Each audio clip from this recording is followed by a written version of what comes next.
Hello dears, ഇന്ന് നമ്മൾ ഒന്ന് രണ്ട് മെറ്റീരിയൽസ് ആയിട്ടാണ് വന്നിരിക്കുന്നത്. അപ്പോൾ പെട്ടെന്ന് തന്നെ സ്റ്റിച്ച് ചെയ്ത് കൊടുക്കാൻ പറഞ്ഞുകൊണ്ടാണ് ഇത് കൊണ്ടുവന്നിട്ടുണ്ടായിരുന്നത്. ഒന്ന് പീച്ചും അതുപോലെ തന്നെ ഒരു ഗ്രീൻ ഷെയ്ഡിലുള്ള മെറ്റീരിയലായിരുന്നു. അപ്പോൾ രണ്ടും പെട്ടെന്ന് തന്നെ അവർക്ക് കിട്ടണമായിരുന്നു. ഇന്ന് കൊണ്ടുവന്ന് വന്ന് നാളെ തയ്ച്ച് കിട്ടണമെന്ന് പറഞ്ഞിട്ടാണ് കൊണ്ടുവന്നിട്ടുണ്ടായിരുന്നത്. കൂട്ടത്തിൽ ഒരു സാരി ബ്ലൗസൊക്കെ ഉണ്ടായിരുന്നു. പിന്നെ സാരി ബ്ലൗസ് ഞാനങ്ങ് നൈസായിട്ടങ്ങ് ഒഴിവാക്കി. അപ്പോൾ സംഭവം അങ്ങനെ വെട്ടി സ്റ്റിച്ച് ചെയ്യാൻ വേണ്ടി ഇരിക്കുമ്പോഴത്തേനാണ് ഒരു ഗ്രീൻ ഷെയ്ഡിലുള്ള മെറ്റീരിയലിന് സ്ലീവ് ഒരു പറഞ്ഞ മോഡൽ ചെയ്യാൻ നോക്കിയപ്പോൾ മെറ്റീരിയൽ തികയില്ല എന്നുള്ള കാര്യം എനിക്ക് പിടികിട്ടിയത്.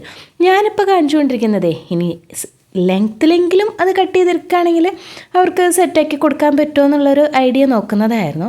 പക്ഷേ അവരുദ്ദേശിച്ചത് താഴെ ആ ബോർഡർ വരുന്ന രീതിയിൽ അത്യാവശ്യം 3/4 ലെങ്ത്തിൽ തന്നെ സ്ലീവ് വേണമെന്നായിരുന്നു.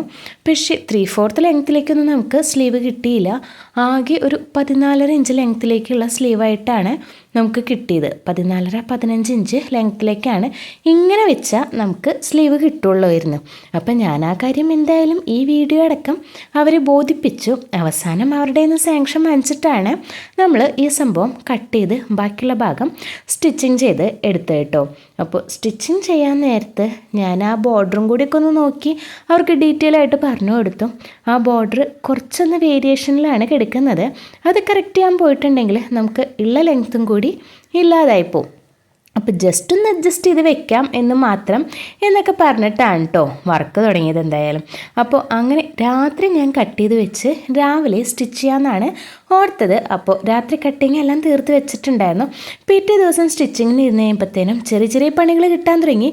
തിരക്ക് പിടിച്ച് പണി ചെയ്യുമ്പോൾ എന്തായാലും നമുക്ക് പണി കിട്ടും എന്നുള്ള ഉറപ്പാണല്ലോ. അപ്പോൾ ഇതിപ്പോൾ ഞാനിരുന്ന് അഴിക്കുന്നതേ, ഇത് അഴിച്ച് ഏകദേശം ആയി കഴിയുമ്പോഴത്തേനും ഡീറ്റെയിൽ ആയിട്ടൊന്ന് പറഞ്ഞുതരാം കേട്ടോ. ഇതിൻ്റെ സംഭവം എന്താണെന്ന് വെച്ചിട്ടുണ്ടെങ്കിൽ ബാക്കിൽ റൗണ്ട് നെക്കും, ബാക്കിലേക്ക് കട്ട് ചെയ്ത റൗണ്ട് നെക്കിൻ്റെ പോർഷനാണ് ഈ കാണിക്കുന്നത്. ഫ്രണ്ടിലേക്ക് വി നെക്കുമാണ് പറഞ്ഞിട്ടുണ്ടായിരുന്നത്. അപ്പോൾ വി നെക്ക് ഞാൻ കറക്റ്റ് മെഷർമെൻറ്റിൽ കട്ട് ചെയ്ത് അത് ആവശ്യമായ ഭാഗത്തേക്ക് ഒന്ന് സെറ്റാക്കി വെച്ചിട്ടുണ്ട്. ശേഷം ഈ ഭാഗം കട്ട് ചെയ്ത് ക്യാൻവാസിലൊന്ന് സെറ്റ് ചെയ്ത് സ്റ്റിച്ച് ചെയ്യാൻ വേണ്ടി പോയപ്പോഴാണ് അബദ്ധം മനസ്സിലായത്. സംഗതി നിങ്ങൾക്ക് കാണിച്ചു തരാം.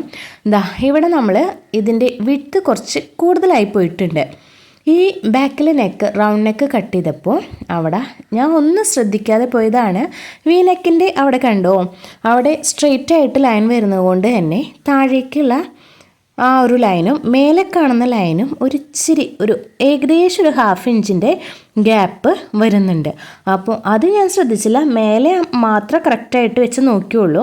പക്ഷെ നമ്മൾ സ്റ്റിച്ച് ചെയ്യാൻ പോകുമ്പോഴത്തേനും അത് കറക്റ്റ് ആവാതെ വരുമായിരുന്നു. അപ്പോൾ അത് നമ്മൾ അഴിച്ച് രണ്ടാമത് സെറ്റാക്കി എടുത്തു. പിന്നെ ഈ ബോർഡർ അവർക്ക് നെക്കിലും കൂടി വെച്ച് കൊടുക്കണം. അപ്പോൾ ഏകദേശം ഒരു റെഡിമെയ്ഡ് ടോപ്പ് പോലെ കാണണം എന്ന് പറഞ്ഞിട്ടാണ് തന്നിട്ടുണ്ടായിരുന്നത്. അപ്പോൾ ഈ ബോർഡറിനെ ഞാൻ അവിടെ വെച്ച് കൊടുക്കാൻ വേണ്ടി ഉള്ള ഏർപ്പാടൊക്കെയാണ് ചെയ്തുകൊണ്ടിരിക്കുന്നത്. അപ്പോൾ ഒരു സൈഡ് വെച്ച് വന്നപ്പോഴത്തേനാണ് ഇനി അവിടെ സെൻറ്ററിൽ ഒരു വി പോലെ ചെയ്തെടുക്കണമല്ലോ എന്നുള്ളത് ഓർത്തത്. അപ്പോൾ അതിനെ ഞാൻ ഒന്ന് സെറ്റാക്കി ആ താഴെ വരുന്ന കോണിനെ കറക്റ്റ് ആ സെൻറ്റർ ലൈനിൽ പിടിച്ചു കൊടുത്ത് ഒന്ന് സ്റ്റിച്ച് ചെയ്തെടുത്തിട്ടുണ്ടെങ്കിൽ കറക്റ്റ് ആവുമെന്നായിരുന്നു എൻ്റെ ഒരു ചിന്ത. അപ്പോൾ ഫസ്റ്റ് ഞാൻ അങ്ങനെ ചെയ്തു കേട്ടോ.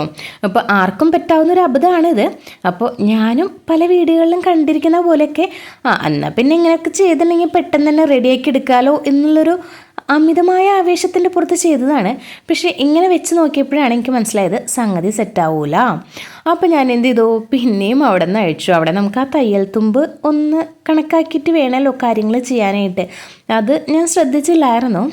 അപ്പോൾ പെട്ടെന്ന് ചെയ്ത് തീർക്കേണ്ട കാരണം കൊണ്ട് തിരക്കും കുറച്ച് കൂടിപ്പോയി. അപ്പോൾ പിന്നെയും അവിടെ നിന്ന് അഴിക്കേണ്ടി വന്നു. അപ്പോൾ ആ ഒരു സെൻറ്ററിൽ പിട്ട് കൊടുത്ത ആ സ്റ്റിച്ച് ഉണ്ടല്ലോ, അത് മാത്രം ഒന്ന് അഴിച്ചെടുത്തു. എന്നിട്ട് ഇപ്പോൾ കാണുന്ന കോണിനെ അപ്പുറത്തെ സൈഡിലേക്ക്, അതായത് ഒരു 1/4 ഇഞ്ച് ലെഫ്റ്റ് സൈഡിലേക്ക് ആ കോൺ പോർഷൻ നീക്കിയിട്ടു. എന്നിട്ട് ഇപ്പോൾ ഈ കാണുന്ന രീതിയിൽ ഒന്നവിടെ പതിപ്പിച്ചടിച്ചു കേട്ടോ. അടിച്ചു കഴിഞ്ഞിട്ട് നമ്മൾ ആ തയ്യൽ തുമ്പിൻ്റെ പോർഷനൊക്കെ ഒന്ന് കട്ട് ചെയ്ത് കളഞ്ഞ് നല്ല സെറ്റാക്കി എടുത്തിട്ട് അങ്ങോട്ടേക്ക് കറക്റ്റായിട്ട് ഇട്ട് സ്റ്റിച്ച് ചെയ്തെടുത്തപ്പോഴത്തേനും സംഗതി ശരിയായി. ആദ്യം ഒന്ന് തെറ്റിപ്പോയെങ്കിലും അത് കറക്റ്റ് ചെയ്യണമല്ലോ. അപ്പോൾ അത് ഞാൻ കറക്റ്റ് ചെയ്ത് എടുത്തു കേട്ടോ. ഇങ്ങനെ പിടിച്ച് കഴിയുമ്പോഴത്തേനും ആ കോണ് നമുക്ക് കൃത്യമായിട്ട് കിട്ടുന്നുണ്ട്. അപ്പോൾ ബാക്കി വരുന്ന ആ ഒരു പോർഷൻ നമുക്ക് താഴെ കാണുന്ന ആ പോർഷൻ കട്ട് ചെയ്ത് കളഞ്ഞാൽ ബാക്കിയെല്ലാം ഓക്കെ ആവുമായിരുന്നു. അപ്പോൾ താഴെ കാണുന്ന ഒരു കുഞ്ഞി പീസ് ഉണ്ടല്ലോ, അതൊന്ന് അവിടെ നിന്ന് കട്ട് ചെയ്ത് മാറ്റിയിട്ടോ. ബാക്കി ചെറിയൊരു കോൺ പോലെ നിൽക്കുന്നത് അതിനെ നമ്മൾ ചെറുതായിട്ടൊന്ന് നോച്ച് കൊടുത്ത് ഒന്ന് ക്ലിയർ ആക്കി എടുത്തിട്ടുണ്ട്. ഇപ്പം കണ്ടോ, നമുക്കവിടെ തയ്യൽ തുമ്പൊന്നും കാണാതെ നല്ല ക്ലിയർ ആയിട്ട് തന്നെ ചെയ്തെടുക്കാവുന്ന രീതിയിൽ കിട്ടിയിട്ടുണ്ട്. അപ്പോൾ ഇങ്ങനെയൊക്കെ വെച്ച് കട്ട് ചെയ്തെടുക്കുമ്പോഴത്തേനും ഒന്ന് ശ്രദ്ധിച്ചില്ലെങ്കിൽ നമ്മുടെ നല്ല മെറ്റീരിയൽ കട്ടായി പോവും. അപ്പോൾ അതെല്ലാം കൃത്യമായിട്ടൊന്ന് ശ്രദ്ധിച്ചിട്ട് വേണ്ടോ ചെയ്യാനായിട്ട്. തിരക്ക് കൂടി എന്ന് പറഞ്ഞിട്ട് നമ്മൾ ശ്രദ്ധിക്കാതെ പോയിട്ടുണ്ടെങ്കിൽ ചിലപ്പോൾ തുണി തന്നെ നമ്മുടെ കയ്യിൽ നിന്ന് പോകും. അപ്പോൾ അതൊക്കെ ഒന്ന് ശ്രദ്ധിച്ച് ചെയ്യാനായിട്ട് ശ്രമിക്കാം. ഓക്കെ, അപ്പോൾ ഞാൻ ബാക്കിയുള്ള ഭാഗം ഇത്രയും കറക്റ്റ് കഴിഞ്ഞപ്പോൾ ഒന്ന് സമാധാനമായി. അപ്പോൾ ബാക്കിയുള്ള ഭാഗം പിടിന്ന് അങ്ങോട്ട് ചെയ്ത് തീർക്കാനായിട്ടുള്ള ശ്രമമായിരുന്നു. പിന്നെ ഷോൾഡറിൻ്റെ ഭാഗം ഇങ്ങനെ നിങ്ങൾ വിചാരിക്കുന്നുണ്ടാവും, ഇതെന്താണ് ഇങ്ങനെ ചെയ്തിരിക്കുന്നത്, അപ്പോൾ ആദ്യമേ ചെയ്തിട്ടുണ്ടെങ്കിൽ ഇത്രയും ബുദ്ധിമുട്ടുണ്ടോ അവിടെ ഫിനിഷ് ചെയ്യാനായിട്ട് എന്ന്.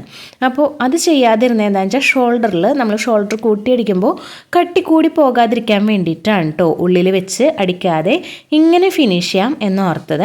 അപ്പോൾ ഷോൾഡറിൽ വരുന്ന സീം അലവൻസിൽ തയ്യൽ തുമ്പിൽ ഇത് ഉൾപ്പെടില്ലല്ലോ. അപ്പം അത്രയും കട്ടി കുറഞ്ഞ് നമുക്ക് ഫിനിഷിങ് ചെയ്തെടുക്കാൻ പറ്റുമല്ലോ. ഇതിപ്പോൾ ഇങ്ങനെ ആകുമ്പോഴത്തേനും നമുക്ക് എന്താ പറയുക, നല്ല ഫിനിഷിങ്ങിലായിട്ട് തന്നെ നല്ല ഭംഗിയായിട്ട് തന്നെ ഫിനിഷിങ് ചെയ്തെടുക്കാൻ പറ്റുന്ന രീതിയിലാണ് ഈ തുമ്പെല്ലാം ഒന്ന് മടക്കി കൊടുത്ത് ഞാൻ ഒന്ന് സ്റ്റിച്ച് ചെയ്ത് എടുത്തിട്ടുള്ളത്. പിന്നെ ചെറിയ തുമ്പുവശമെല്ലാം വരുമ്പോഴത്തേനും നമുക്ക് നമ്മുടെ കൈ കൊണ്ട് പിടിച്ചു കൊടുക്കാനായിട്ട് കുറച്ച് ബുദ്ധിമുട്ടൊക്കെ കാണും. അപ്പോൾ ഞാനിപ്പോൾ പിടിക്കാനായിട്ട് ശ്രമിക്കുന്നത് ചെറിയ തുമ്പായിരുന്നു, അതിനെ കൈ കൊണ്ട് പിടിക്കാനായിട്ട് കുറച്ച് ബുദ്ധിമുട്ടായിരുന്നു. അപ്പോൾ അങ്ങനെയുള്ള സാഹചര്യങ്ങൾ നമ്മൾ ചെറിയൊരു പ്ലക്കറോ അങ്ങനെ എന്തെങ്കിലും യൂസ് ചെയ്യുകയാണെങ്കിൽ നമുക്ക് ഉപകാരമായിരിക്കും. എൻ്റെ മെയിൻ ഉപകരണമാണ് പ്ലക്കർ. അപ്പോൾ ഇവിടെ ടക്കിട്ട് ഇങ്ങനെ ചെറിയ ഗ്യാതറിങ് കൊടുക്കാനാണെങ്കിലും ഇങ്ങനെയുള്ള ചെറിയ തുമ്പ് പിടിച്ചു കൊടുക്കാനൊക്കെ ഞാൻ പ്ലക്കറാണ് യൂസ് ചെയ്യാറുള്ളത് കേട്ടോ. അത് വലിയൊരു ഉപകാരമുള്ളൊരു സംഭവമാണ് എന്നെ സംബന്ധിച്ചിടത്തോളം. നിങ്ങൾക്ക് എങ്ങനെയാണെന്നുള്ളത് എനിക്കറിയില്ല. അപ്പോൾ പരീക്ഷിച്ച് നോക്കാത്തവർ എന്തായാലും ഈ ഒരു സംഭവം നമ്മുടെ തയ്യലിൻ്റെ ഉപകരണങ്ങളുടെ കൂട്ടത്തിൽ ഒന്ന് കൂട്ടിക്കോളൂ, നിങ്ങൾക്കും കാര്യമായിട്ട് തന്നെ ഉപകാരപ്പെടും. അപ്പോൾ ബാക്കിയുള്ള പോർഷൻ ഒന്ന് സെറ്റാക്കി നമ്മൾ സ്റ്റിച്ച് ചെയ്ത് അവിടെ ഒന്ന് ഫിനിഷ് ചെയ്യണം കേട്ടോ. അത് സെറ്റായി കഴിഞ്ഞിട്ടുണ്ടെങ്കിൽ പിന്നെ നമുക്ക് ടെൻഷൻ ഒഴിവായി. പിന്നെ സൈഡൊന്ന് ഫിനിഷ് ചെയ്യണമെന്നല്ലേ ഉള്ളൂ. നമുക്ക് നെക്കിൻ്റെ പോർഷനാണല്ലോ എപ്പോഴും ഏത് ഡ്രസ്സിൻ്റെയും ഹൈലൈറ്റിംഗ് ആയിട്ട് നിൽക്കുന്നത്. അപ്പോൾ അത് ഏറ്റവും ഭംഗിയായിട്ട് ചെയ്തെടുത്താൽ തന്നെ നമുക്ക് പകുതി സമാധാനമായി, പകുതി ശ്വാസം നേരെ വീണു എന്നും പറയാം അല്ലേ. എനിക്ക് അങ്ങനെയാണ്, നിങ്ങൾക്കും അങ്ങനെയൊക്കെ തന്നെ ആയിരിക്കുന്നതാണ് എൻ്റെ പ്രതീക്ഷ. സാധാരണ തയ്യൽക്കാരെ സംബന്ധിച്ചിടത്തോളം നമ്മൾ സ്റ്റിച്ച് ചെയ്ത സംഭവം മറ്റുള്ളവരൊന്ന് ഇട്ട് കാണുമ്പോൾ അല്ലെങ്കിൽ അതൊന്ന് അയൺ ചെയ്തെടുക്കുമ്പോൾ കിട്ടുന്നൊരു ആശ്വാസം ഉണ്ടല്ലോ, അത് വല്ലാത്തൊരു സംഭവമാണ്. അപ്പോൾ ഞാനൊന്ന് അയണൊക്കെ ചെയ്ത് നെക്കിൻ്റെ പോർഷൻ ഈ കാണുന്ന രീതിയിലൊക്കെയാണ് ആക്കിയെടുത്തിട്ടുള്ളത്. പിന്നെ എത്ര അയൺ ചെയ്താലും ചുരുക്കം നിവരാത്ത മെറ്റീരിയലാണ് നമ്മുടെ കയ്യിലിരിക്കുന്നത്. അപ്പോൾ സംഭവം ഫൈനൽ ലുക്ക് ഇങ്ങനെയാണ് കിട്ടിയിരിക്കുന്നത്. എങ്ങനെയുണ്ടെന്നൊന്ന് പറയണം കേട്ടോ. പിന്നെ ഒരു ടോപ്പും കൂടി ഉണ്ടായിരുന്നു, അത് ഈ ബോർഡറൊന്നുമില്ലാതെ പ്ലെയിനായിട്ട്, പ്ലെയിൻ എന്ന് പറഞ്ഞിട്ടുണ്ടെങ്കിൽ ബോർഡറില്ല, അതിൻ്റെ ഉള്ളിലുള്ള ചെറിയ ബുട്ടാസൊക്കെ ഉണ്ട്. അപ്പോൾ അങ്ങനെ ഏറ്റവും സിമ്പിളായിട്ട് സ്റ്റിച്ച് ചെയ്തെടുത്തിരിക്കുന്ന ഒരു മെറ്റീരിയലായിരുന്നു. പീച്ച് ഷെയ്ഡിലാണ് നമ്മൾ ചെയ്തെടുത്തിരിക്കുന്നത്. അപ്പോൾ ഈ രണ്ട് ടോപ്പും അതിൻ്റെ കൂട്ടത്തിൽ ഒരു സാരിയാണ് ഉണ്ടായിരുന്നത്. അപ്പോൾ ഇതിന് ഫോൾ വയ്ക്കാൻ മാത്രമേ ഉണ്ടായിരുന്നുള്ളൂ. അതും കൂടി ചെയ്ത് സൈഡെല്ലാം ഫിനിഷ് ചെയ്തെടുത്തു. സംഭവം എങ്ങനെയുണ്ടെന്നുള്ളതൊന്ന് കമൻറ്റ് ചെയ്യണേ. അപ്പോൾ നമ്മുടെ വീഡിയോസ് ആദ്യമായിട്ട് കാണുന്നവരാണെങ്കിൽ ഒന്ന് സബ്സ്ക്രൈബ് ചെയ്ത് സപ്പോർട്ട് ചെയ്യുക. പിന്നെ അതുപോലെ തന്നെ ആവശ്യക്കാരിലേക്ക് ഒന്ന് ഷെയർ ചെയ്ത് കൊടുക്കുക. അപ്പോൾ അടുത്ത ദിവസം മറ്റൊരു നല്ലൊരു വീഡിയോ ആയിട്ട് കാണാം. അതുവരെയ്ക്കും ബൈ.